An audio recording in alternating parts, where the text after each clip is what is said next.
ਵੈਸੇ ਤਾਂ ਮੋਗੇ ਦੇ ਸਿਵਲ ਹਸਪਤਾਲ ਸਟਾਫ ਦੀਆਂ ਲਾਪਰਵਾਹੀਆਂ ਕਾਰਨ ਆਏ ਦਿਨ ਚਰਚਾ ਵਿੱਚ ਰਹਿੰਦਾ ਹੈ। ਹੁਣ ਸਿਵਲ ਹਸਪਤਾਲ ਦਾ ਨਵਾਂ ਕਾਰਨਾਮਾ ਸਾਹਮਣੇ ਆਇਆ ਹੈ। ਮੋਗਾ ਦੇ ਸਿਵਲ ਹਸਪਤਾਲ ਵਿੱਚ ਸ਼ਨੀਚਰਵਾਰ ਸਵੇਰੇ ਇੱਕ ਗਰਭਵਤੀ ਔਰਤ ਨੇ ਹਸਪਤਾਲ ਦੀ ਪਾਰਕਿੰਗ ਦੇ ਫਰਸ਼ ਤੇ ਹੀ ਇੱਕ ਬੱਚੇ ਨੂੰ ਜਨਮ ਦੇ ਦਿੱਤਾ। ਤਸਵੀਰਾਂ ਤੁਹਾਨੂੰ ਵਿਚਲਿਤ ਕਰ ਸਕਦੀਆਂ ਨੇ। ਜਾਣਕਾਰੀ ਮੁਤਾਬਕ ਗਰਭਵਤੀ ਔਰਤ ਅੰਕਿਤਾ ਪਤਨੀ ਸਰਵਣ ਵਾਸੀ ਜਲਾਲਾਬਾਦ ਨੂੰ ਡਿਲੀਵਰੀ ਲਈ ਜਦੋਂ ਮੋਗਾ ਦੇ ਸਿਵਲ ਹਸਪਤਾਲ ਲਿਜਾਇਆ ਗਿਆ ਤਾਂ ਡਾਕਟਰਾਂ ਨੇ ਔਰਤ ਵਿੱਚ ਖੂਨ ਦੀ ਕਮੀ ਅਤੇ ਸਿਜੇਰੀਅਨ ਆਪਰੇਸ਼ਨ ਦੀ ਗੱਲ ਕਹਿ ਦਿੱਤੀ ਅਤੇ ਉਸ ਨੂੰ ਫਰੀਦਕੋਟ ਰੈਫਰ ਕਰ ਦਿੱਤਾ। ਇਸ ਤੋਂ ਥੋੜੀ ਦੇਰ ਬਾਅਦ ਹੀ ਹਸਪਤਾਲ ਦੀ ਪਾਰਕਿੰਗ ਤੇ ਫਰਸ਼ ਤੇ ਔਰਤ ਨੇ ਆਪਣੀ ਬੱਚੀ ਨੂੰ ਜਨਮ ਦੇ ਦਿੱਤਾ। ਹਸਪਤਾਲ ਪ੍ਰਸ਼ਾਸਨ ਦੀ ਮਨਮਾਨੀ ਇਸ ਪਰਿਵਾਰ ਤੇ ਇੰਨੀ ਹਾਵੀ ਰਹੀ ਕਿ ਇਸ ਘਟਨਾ ਦੌਰਾਨ ਹਸਪਤਾਲ ਚੋਂ ਇੱਕ ਵੀ ਨਰਸ ਜਾਂ ਫਿਰ ਪ੍ਰਸ਼ਾਸਨਿਕ ਅਧਿਕਾਰੀ ਮੌਕੇ ਤੇ ਨਹੀਂ ਪੁੱਜਾ ਤਾਂ ਜੋ ਪਰਿਵਾਰ ਵਾਲਿਆਂ ਵੱਲੋਂ ਹੀ ਇਸ ਔਰਤ ਦੀ ਡਿਲੀਵਰੀ ਕਰਵਾਈ ਗਈ। ਇਸ ਘਟਨਾ ਤੇ ਹਸਪਤਾਲ ਦੇ ਡਾਕਟਰ ਖਿਲਾਫ ਪਰਿਵਾਰ ਵਾਲਿਆਂ ਨੇ ਨਾਅਰੇਬਾਜ਼ੀ ਕਰਨੀ ਸ਼ੁਰੂ ਕਰ ਦਿੱਤੀ, ਜਿਸ ਤੋਂ ਬਾਅਦ ਔਰਤ ਅਤੇ ਉਸਦੇ ਨਵ ਜਨਮੇ ਬੱਚੇ ਨੂੰ ਜੱਚਾ ਬੱਚਾ ਵਾਰਡ 'ਚ ਦਾਖਲ ਕੀਤਾ ਗਿਆ।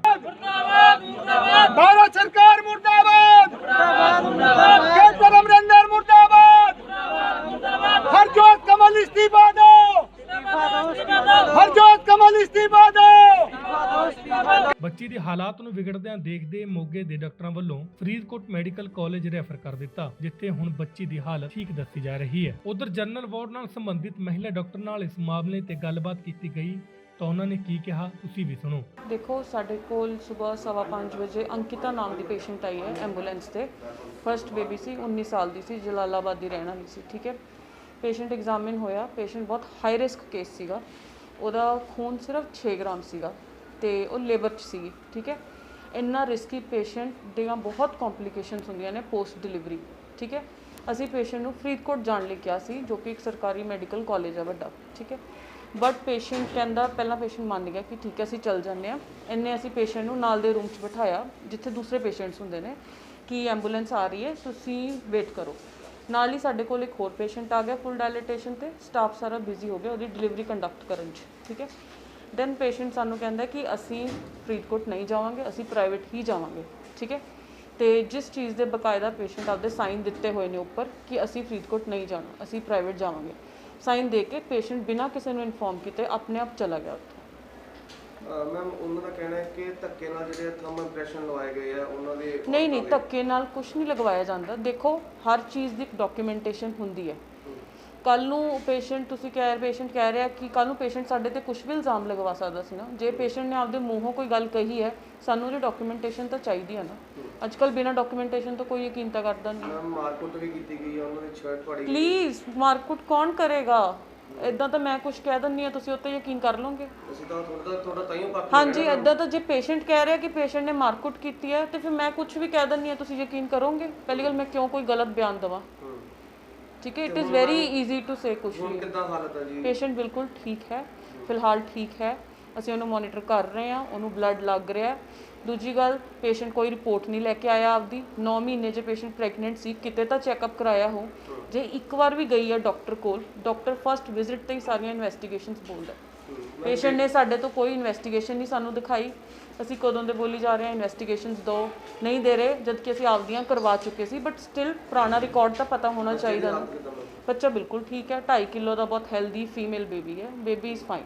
ਦੂਜੇ ਪਾਸੇ ਪੀੜਿਤ ਔਰਤ ਅੰਕਿਤਾ ਦੇ ਪਰਿਵਾਰ ਨੇ ਕਿਹਾ ਕਿ ਇੱਕ ਪਾਸੇ ਤਾਂ ਸਰਕਾਰਾਂ ਬੇਟੀ ਬਚਾਓ ਬੇਟੀ ਪੜਾਓ ਦਾ ਨਾਰਾ ਬੋਲਦੀਆਂ ਨੇ, ਪਰ ਇਸ ਸਮਾਜ ਵਿੱਚ ਬੇਟੀਆਂ ਦੀ ਕੋਈ ਕਦਰ ਨਹੀਂ ਹੈ। ਹਸਪਤਾਲ ਸਟਾਫ ਤੇ ਇਲਜ਼ਾਮ ਲਾਉਂਦਿਆਂ ਕਿਹਾ ਕਿ ਸਟਾਫ ਨੇ ਸਾਡੇ ਨਾਲ ਦੁਰਵਿਵਹਾਰ ਕੀਤਾ ਹੈ, ਜਿਸ ਕਾਰਨ ਸਾਡੀ ਲੜਕੀ ਅੰਕਿਤਾ ਤੇ ਉਸਦੇ ਬੱਚੇ ਦੀ ਜਾਨ ਜਾ ਸਕਦੀ ਸੀ। मेरी बहन को सर डिलीवरी का मामला था, पेट में दर्द था, तो सर हमको एम्बुलेंस की सुविधा तो मिली, परंतु सब हम जब सर हम लोग इमरजेंसी वार्ड के अंदर आए तो सर ना ही तो रात का स्टाफ, ना कोई डॉक्टर, ना कोई नर्स, ना कोई 4th क्लास का कर्मचारी, हमें सर कोई सुविधा नहीं ली। और हमने अपनी बेटी को जब काफ़ी दिक्कत हुई, वो बच्चा जहाँ फ्लोर के ऊपर जहाँ चाहे हम खड़े हुए हैं सर, जब कुत्तों ने खून पिया तो मैं स्ट्रेचर इमरजेंसी स्ट्रेचर निकाल के लाया और पब्लिक ने साथ दिया कि चलो प्राइवेट हॉस्पिटल के अंदर चलते हैं।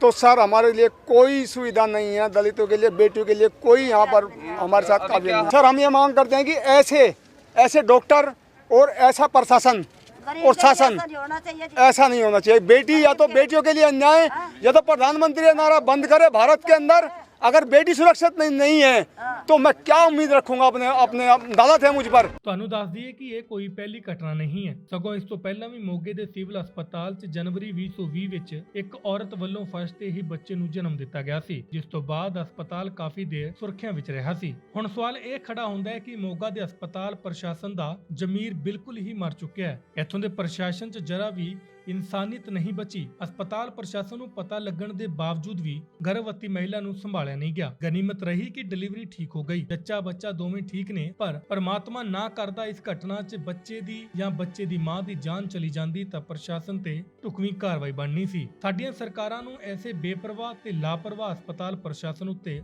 तुरंत सख्त तो सख्त कार्रवाई करनी बनती है ताकि ऐसी मंदभागियां घटनावां दोबारा न वापर सकन।